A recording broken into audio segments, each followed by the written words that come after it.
कळवण तालुक्यात वडपाडा सुकापूर येथे आठवडी बाजाराचा शुभारंभ। कळवण तालुक्यातील वडपाडा सुकापूर येथे नव्याने सुरू करण्यात आलेल्या आठवडी बाजाराचा शुभारंभ बुधवार दिनांक 1 एप्रिल रोजी जिल्हा परिषदेच्या माजी अध्यक्षा जयश्रीताई पवार यांच्या हस्ते उत्साहात पार पडला। या उपक्रमामुळे परिसरातील शेतकरी व नागरिकांना मोठा दिलासा मिळणार असून स्थानिक अर्थव्यवस्थेला चालना मिळणार आहे।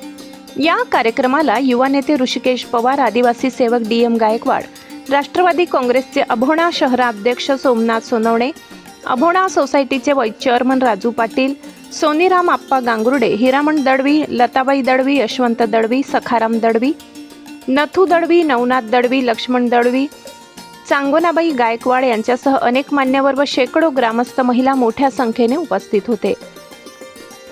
कार्यक्रमात बोलताना जयश्रीताई पवार म्हणाल्या की आजच्या धावपळीच्या युगात शेतकऱ्यांना शेतीकाम सांभाळून तालुक्याच्या ठिकाणी किंवा मोठ्या शहरात जाऊन बाजार करणे वेळखाऊ व खर्चिक ठरते।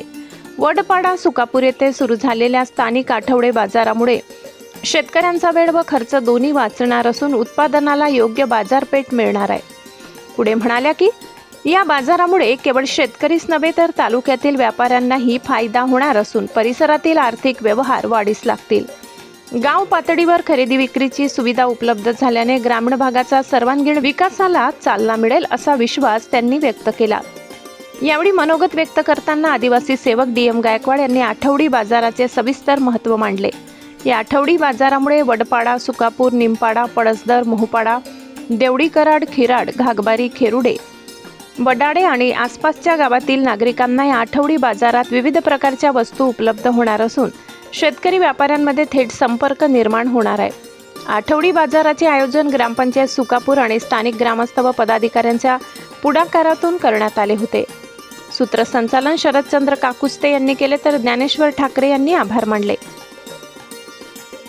मराठी केसरी न्यूज नेटवर्क, अभोणा। दिवसभरातील ताज्या घडामोडी बघण्यासाठी आजच मराठी केसरी न्यूजला लाईक, शेअर आणि सबस्क्राईब करा।